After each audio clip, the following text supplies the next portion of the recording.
Welcome to WB exam classes. বন্ধুরা, আগের পাঠে আমরা 5 পর্যন্ত অঙ্কগুলো করেছিলাম। আজ আমরা 6 থেকে শুরু করব। আয়তঘন অঙ্কগুলি করার জন্য যেসব সূত্রের প্রয়োজন সেই সূত্রগুলোকে নিয়ে আমি পার্ট 1-এ বিস্তারিতভাবে আলোচনা করেছি। তোমরা যারা পার্ট 1টি দেখোনি তারা অবশ্যই পার্ট 1টি একবার দেখে নিও, তাহলে অঙ্কগুলি করতে অনেক সুবিধা হবে। চলো তবে শুরু করি। দেখো, 6 দাগের অঙ্কটায় বলেছে একটি ঘনকের কর্ণের দৈর্ঘ্য 4√3 সেমি হলে ঘনকটির সমগ্র তলের ক্ষেত্রফল হিসেব করে লিখি। এখানে আমাকে ঘনকের কর্ণের দৈর্ঘ্য দিয়েছে 4√3 সেমি। ঘনকের সমগ্র তলের ক্ষেত্রফল বের করতে হবে। আচ্ছা, ঘনকের সমগ্র তলের ক্ষেত্রফল কত? আমরা জানি ঘনকের 6টি তল, অর্থাৎ ঘনকের সমগ্র তলের ক্ষেত্রফলের সূত্র হচ্ছে 6a², যেখানে a মানে হচ্ছে একটি বাহুর দৈর্ঘ্য। কিন্তু অঙ্কে আমার একটি বাহুর দৈর্ঘ্য কোথাও দেওয়া নেই, দেওয়া আছে কর্ণের দৈর্ঘ্য। তাহলে এই কর্ণের দৈর্ঘ্য থেকে আমরা একটি বাহুর দৈর্ঘ্য আগে বের করে নেব, তারপরে সমগ্র তলের ক্ষেত্রফল বের করব। দেখো, ঘনকের অঙ্ক করার জন্য আমি আগে বলেছি আমরা ধরে নেব যে ঘনকের একটি বাহুর দৈর্ঘ্য, ঘনকের একটি বাহুর দৈর্ঘ্য সমান a সেমি। এখানে সেমি ধরলাম এই কারণেই, কারণ একক এখানে আমার সেমি দেওয়া আছে। এবার শর্তানুসারে করব। আমার কি শর্ত বলেছে? আমার শর্ত বলেছে ঘনকের কর্ণের দৈর্ঘ্য 4√3 সেমি। আচ্ছা, ঘনকের কর্ণের দৈর্ঘ্যের সূত্র কি? ঘনকের কর্ণের দৈর্ঘ্যের সূত্র আমরা জানি √3 × a, যেখানে a বাহু। তাহলে বলতে পারি শর্তানুসারে √3 × a, এইটা সমান কত? এইটা সমান হচ্ছে 4√3। তাহলে এখান থেকে আমি এর মানটা বের করব। এর মান যদি বের করতে হয় তাহলে এর সাথে যেটা গুণ আছে সেটাকে আমি সমানের ওই দিকে নিয়ে যাব। তাহলে একে রাখলাম, ওপারে আছে 4√3। এবার √3 যেহেতু গুণ আছে, সমানের এই দিকে এলে হয়ে যাবে ভাগ। কারণ আমরা জানি সমানের এই দিকে যা থাকে এই দিক থেকে ওই দিকে নিয়ে গেলে, অর্থাৎ বাম দিক থেকে ডান দিকে যদি নিয়ে যাই আমাকে চিহ্ন চেঞ্জ করতে হয়। প্লাস থাকলে মাইনাস হয়ে যায়, মাইনাস থাকলে প্লাস, গুণ থাকলে ভাগ, ভাগ থাকলে গুণ। এখানে গুণ ছিল তাই ভাগ হয়ে গেল। এবার নিচে √3, ওপরে √3 কেটে গেল। তাহলে এর সমান কত দাঁড়ালো আমার?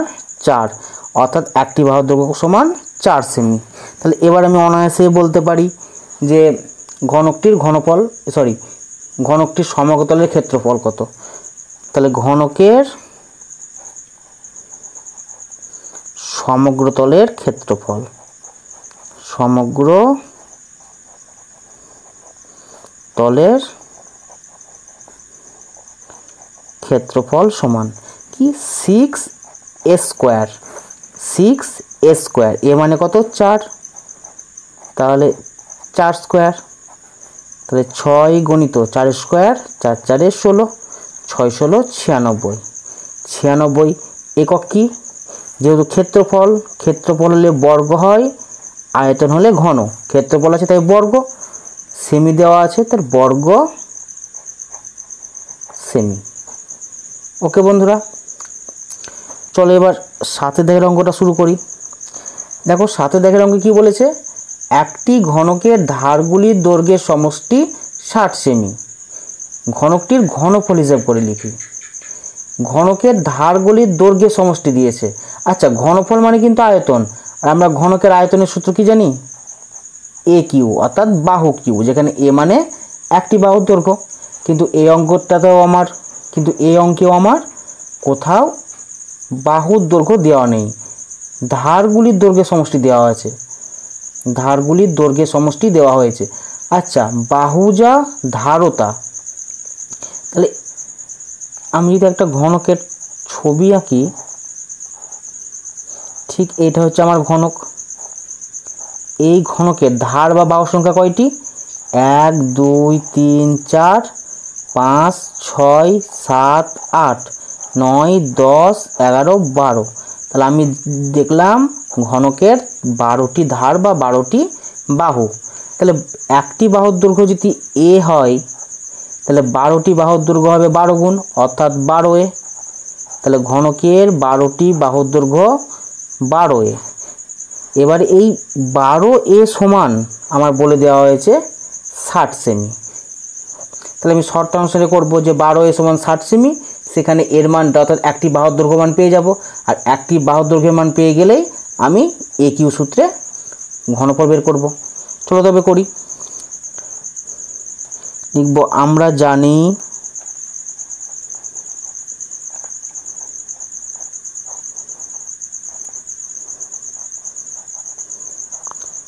ঘনকের ধারগুলির সমষ্টি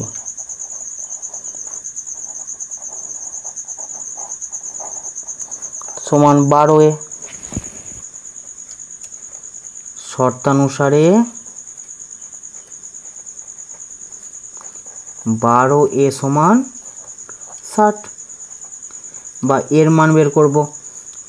12 গুণ আছে এর সাথে, তাহলে 60 ওই দিকে থাকলো, 12 যেটা গুণ আছে বাম দিক থেকে ডান দিকে গেলে ভাগ হয়ে যায়। 12 একে 12, 5 12 60। তাহলে এর সমান কত পেলাম? 5 পেলাম, অর্থাৎ একটি বাহুর দৈর্ঘ্য 5 সেমি। তাহলে অতএব ঘনকটির ঘনফল বের করব। অতএব ঘনকটির ঘনফল, ঘনফলও যা আয়তনও তা। তা ঘনফল কত হয়? বাহু কিউ অর্থাৎ এ কিউ। এ মানে কত? 5, 5-এর কিউ সমান 5-এর কিউ মানে কি? 5 3 বার গুণ হবে, 5 3 বার গুণ হবে অর্থাৎ 5 গণিত 5 গণিত 5, অর্থাৎ 5-এর সাথে 5 গুণ করলে 5 5-এ 25, 25কে আবার 5 দিয়ে গুণ করলে 125। তাহলে উত্তর হয়ে গেল আমার 125। একক কি হবে? যেহেতু ঘনফল, তাই ঘনফলের জন্য ঘন। আর আমার একক কি ছিল? আমার একক ছিল সেমি, তাই ঘন সেমি। আশা করি বন্ধুরা বুঝতে পেরেছ। এবার দেখব 8-এর দাগের অঙ্কটা।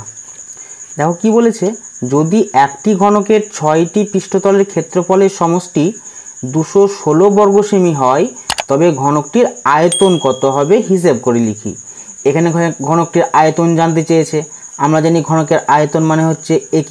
তাহলে একটি বাহুর দৈর্ঘ্য যদি জানতে পারি তাহলে অঙ্কটা হয়ে যাবে, কিন্তু এই অঙ্কেও আমার একটি বাহুর দৈর্ঘ্য দেওয়া নেই, দেওয়া আছে 6টি পৃষ্ঠতলের ক্ষেত্রফলের সমষ্টি।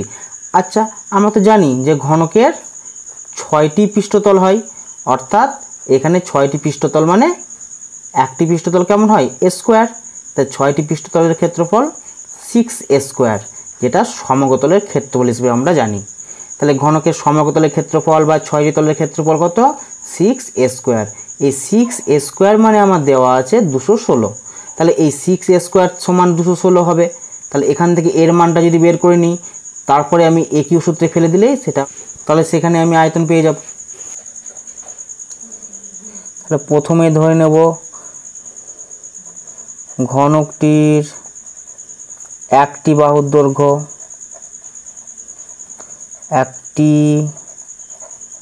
বাহুর দৈর্ঘ্য সমান a সেমি। শর্তানুসারে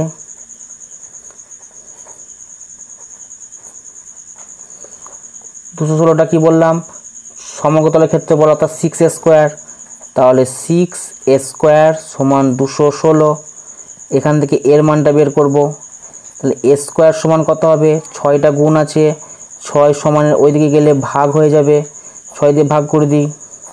6কে 6, 3 6 18, 3 থাকে 36, 6 6 36।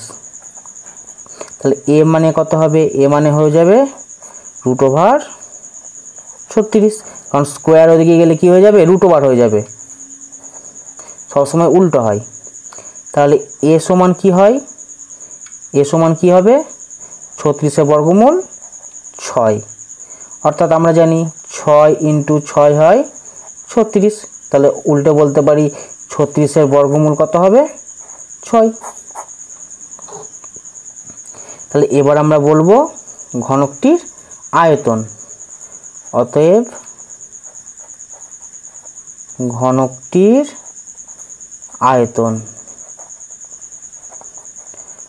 কত? বাহু কিউ এ কিউ, তাহলে 6 কিউ মানে আমরা জানি 3টে 6-এর গুণ, তা 6কে 6 দিয়ে গুণ করলে হবে 36, 36কে 6 দিয়ে গুণ করলে 216। 216 কি? যেহেতু আয়তন তাই ঘন সেমি, ঘন সেমি হয়ে গেল। এবার 9 দাগের অঙ্কটা দেখো। বলেছে একটি সমকোণী চৌপলের আয়তন 432 ঘন সেমি, তাকে সমান আয়তন বিশিষ্ট দুটি ঘনকে পরিণত করা হলে প্রতিটি ঘনকের প্রত্যেক ধারের দৈর্ঘ্য কত হবে হিসেব করে লিখি। এখানে আমাকে দিয়েছে একটি সমকোণী চৌপল, সমকোণী চৌপল অর্থাৎ আয়তঘন, সে আয়তঘনের আয়তন কত? 432 ঘন সেমি। এবার এই আয়তঘনকে যদি সমান আয়তন বিশিষ্ট দুটি ঘনকে পরিণত করা হয়, তবে প্রতিটি যে ঘনক পাবো সেই প্রতিটি ঘনকের প্রত্যেক ধারের দৈর্ঘ্য অর্থাৎ প্রত্যেক বাহুর দৈর্ঘ্য কত হবে সেটা আমাকে বের করতে হবে। তাহলে একটা আয়তঘন যদি আমি ছবি আঁকি, তাহলে এই হচ্ছে আমার একটি আয়তঘন। এই আয়তঘনকে আমি যদি সমান দুভাগে এভাবে ভাগ করে দিই, তাহলে কি পাবো? দুটো ঘনক পাবো, সমান আয়তন বিশিষ্ট দুটো ঘনক পাবো। অর্থাৎ এই আয়তঘনকে যদি আমি সমান দুভাগে ভাগ করি, এরকম দুটো সমান আকৃতির ঘনক পাবো। এর আয়তন যা হবে এই ঘনকের আয়তনও তাই হবে। এবার এই পুরো ঘনকের আয়তন 432 ঘন সেমি হয়, তাহলে এই ঘনকগুলির আয়তন কত হবে? 216 করে হবে। তাহলে এই একটা ঘনকের আয়তন হচ্ছে 216। তাহলে একটা ঘনকের আয়তন যদি 216 ঘন সেমি হয়, তাহলে আমি জানি যে ঘনকের আয়তনের সূত্র হচ্ছে একিউ। এই একিউ থেকে শর্তানুসারে আমি একিউ সমান 216 করে নেব, সেখান থেকে এর মান বের করে নেব, তাহলে আমার উত্তর হয়ে যাবে।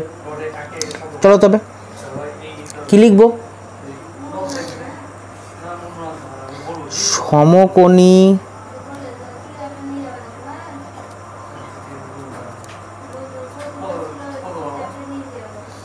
চৌপলটিকে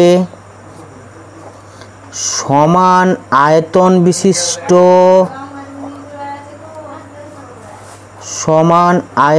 বিশিষ্ট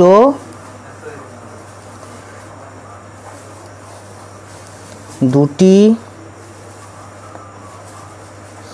ঘনকে পরিণত করলে প্রতিটি ঘনকের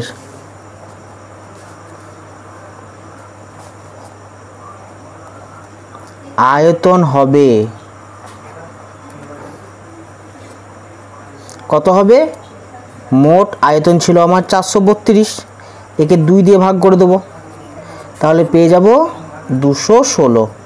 অর্থাৎ 216 ঘন সেমি আমার একটি ঘনকের আয়তন। এবার আমি ধরে নেব যে ঘনকটির একটি বাহুর দৈর্ঘ্য সমান a সেমি। ধরি ঘনকটির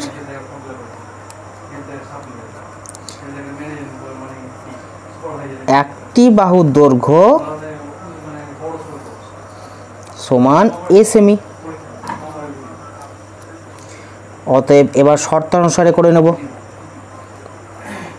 আমার কি শর্ত হলো যে 216 এটা কি আয়তন, তাহলে একটা বাহুর দৈর্ঘ্য যদি a হয়, তাহলে ঘনকটার আয়তন কত হবে? আয়তন হবে a কিউ। তাহলে বলতে পারি যে a কিউ সমান 216, বা এখানে a সমান কত হবে? এই কিউবটা সমানের ওই দিকে গেলে কি হয়ে যাবে? কিউব রুট, অর্থাৎ ঘনমূল। ঘনমূল 216। এবার এই ঘনমূল থেকে আমি মানটা বের করে নেব। কীভাবে করব? 216কে আগে উৎপাদকে ভেঙে নেব। কত হবে? 108, আবার 2 দিয়ে যদি ভেঙে নিই 54, আবার 2 দিয়ে ভেঙে নিলে 27, 3 9 27, 3 3 9। আচ্ছা, আমরা যেমন কোনো কিছুর বর্গমূল করি অর্থাৎ রুট ওভার করি, তা রুট ওভার করতে হলে আমি কিন্তু দুটো থেকে একটা নিই, কিন্তু যদি ঘনমূল করতে হয় এটা হচ্ছে ঘনমূল।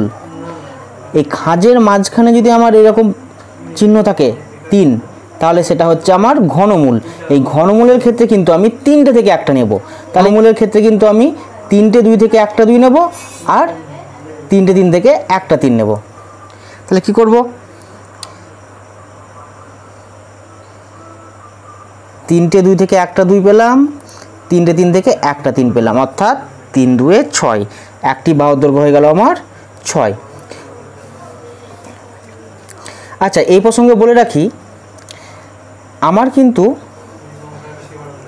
3√3 আর3³ এই দুটোর মধ্যে পার্থক্য আছে, এটা বুঝবে। কিন্তু এই 3টা দেখো ঠিক এই যে রুট ওভারের খাঁজটা, এই খাঁজের বাইরে আছে, তাই এটা 3√3, অর্থাৎ এটা মানে হচ্ছে 3 গণিত √3।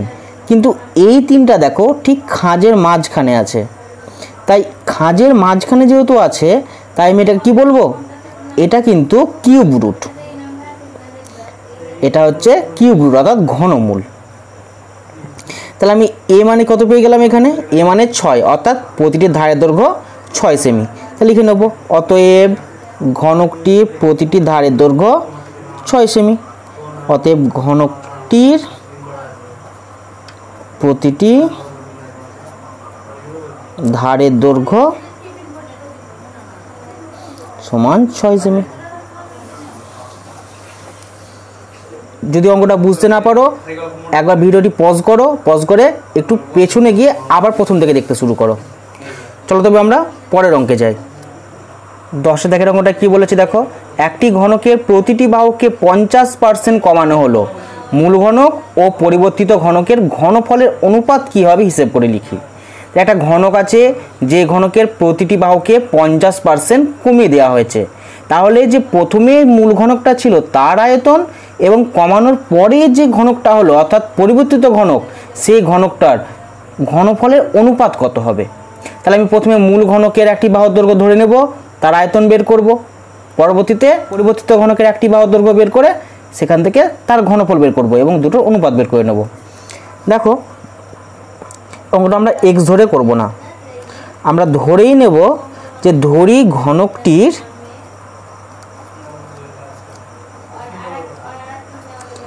একটি বাহুর দৈর্ঘ্য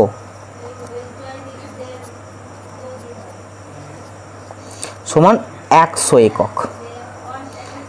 শতকরা অঙ্ক যখন থাকে আমরা 100 ধরে খুব ইজিভাবে অঙ্কগুলো করতে পারি। তাহলে ঘনকটির একটি বাহুর দৈর্ঘ্য 100 একক, অতএব ঘনকটির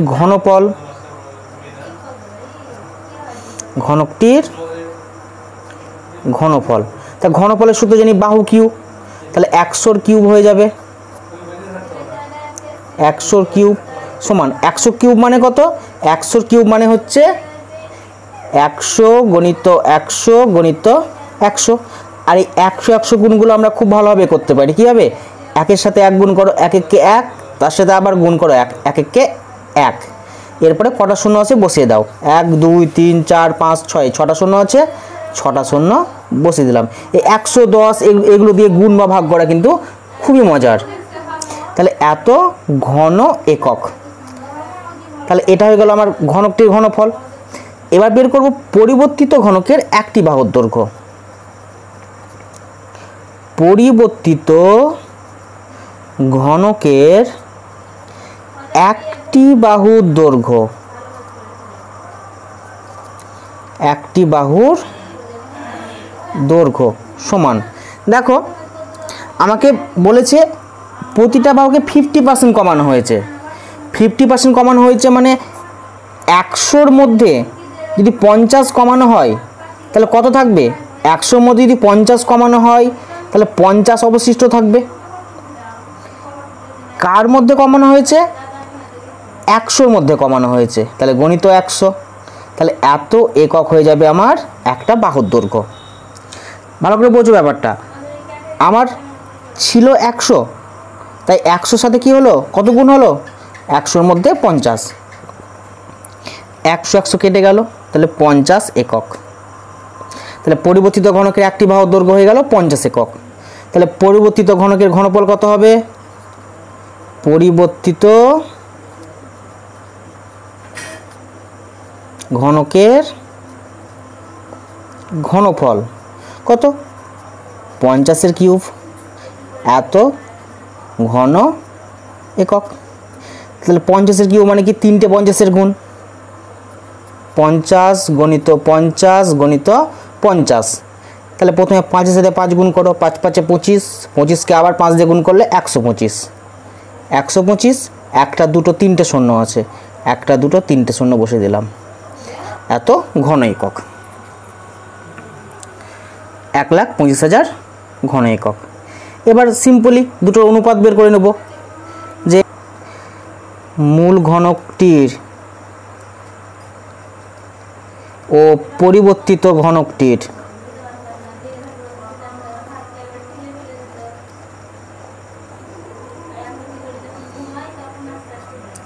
ঘনফলের অনুপাত।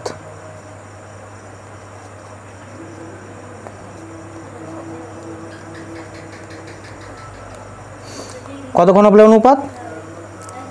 মূল ঘনকের আয়তন ছিল আমার